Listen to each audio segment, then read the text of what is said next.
ಗೋಕಾಕ ತಾಲೂಕಿನ ದೇವಗೌಡನಹಟ್ಟಿ ಗ್ರಾಮದ ಮೃತ ಸಾಗರ ಉದ್ದಪ್ಪ ಪರ್ಸನ್ನವರ ಅಪಘಾತದ ಬಗ್ಗೆ ಸೂಕ್ತವಾಗಿ ತನಿಖೆ ಆಗಬೇಕು ಅಂತ ಆಗ್ರಹಿಸಿ ಬುದ್ಧ ಬಸವ ಅಂಬೇಡ್ಕರ್ ಕಟ್ಟಡ ಮತ್ತು ಇತರೆ ನಿರ್ಮಾಣ ಕೂಲಿ ಕಾರ್ಮಿಕರ ಸಂಘ ಪ್ರತಿಭಟನೆ ಮಾಡಿದೆ.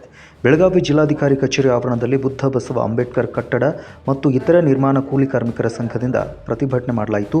ಕಳೆದ ವರ್ಷ ನವೆಂಬರ್ 22ರಂದು ನಡೆದ ಅಪಘಾತದಲ್ಲಿ hit and run case Gokak ಗ್ರಾಮೀಣ ಪೊಲೀಸರು ದಾಖಲು ಮಾಡಿದ್ದಾರೆ. ಪೊಲೀಸರಿಂದ ಸೂಕ್ತ ತನಿಖೆ ಆಗುತ್ತಿಲ್ಲ ಅಂತ ಆಕ್ರೋಶವನ್ನು ವ್ಯಕ್ತಪಡಿಸಿದರು. ನವೆಂಬರ್ 22ನೇ ತಾರೀಕು ನೈಟ್ 10 ರಿಂದ 11 ಗಂಟೆವರೆಗೆ ಸಾಗರ್ ಉದ್ದಪ್ಪ ಪರ್ಸನ್ನವರ ಮೃತಪಟ್ಟಿರುತ್ತಾನೆ. ಅದು ಎಫ್ಐಆರ್ ದಾಖಲೆ ಬರೆದೆ ಅವರು ದಾಖಲೆ ಒಳಗೆ ಹೀಟ್ ಅಂಡ್ ರನ್ ಕೊಟ್ಟಿದ್ದಾರೆ. ನಾವು ಸ್ವತಃ ತನಿಖೆ ಮಾಡಿ ಯಾವ ಗಾಡಿ ಹೋಗಿದೆ ಅಂತೇಳಿ ವಿಚಾರಣೆ ಪೊಲೀಸ್ ಅಧಿಕಾರಿ ಕೊಟ್ಟಾಗ ಅದನ್ನ ನೀವು ನೋಡಿದ್ದೀರಾ, ಚೆಕ್ ಮಾಡಿದ್ದೀರಾ ಅಂತ ನಮಗೆ ಹೊಳ್ಳಿ ರಿಟರ್ನ್ ಉತ್ತರ ಕೊಟ್ಟಿದ್ದಾರೆ. ಇವಾಗ 2 ತಿಂಗಳಾಯ್ತು.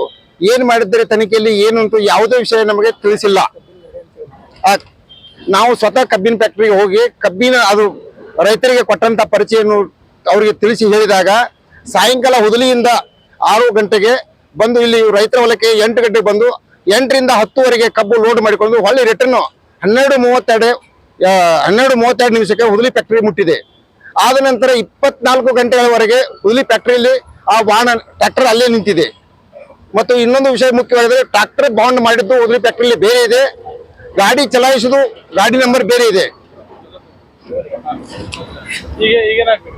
ಈಗ ನಮಗೆ ನ್ಯಾಯ ಬೇಕಾಗಿದೆ ಸರ್. ಅದು ಗಾಡಿ ಸರ್ ಪೊಲೀಸ್ ಸ್ಟೇಷನ್ಗೆ ಹೋದ್ರೆ ನಾವು ಕೇಳಿದ್ರೆ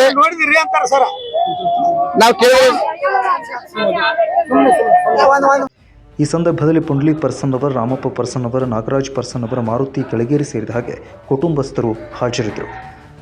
ಮಹದೇವ್ ಪವಾರ್, ಕನ್ನಡ ನ್ಯೂಸ್ ನೆಟ್ವರ್ಕ್, ಬೆಳಗಾವಿ.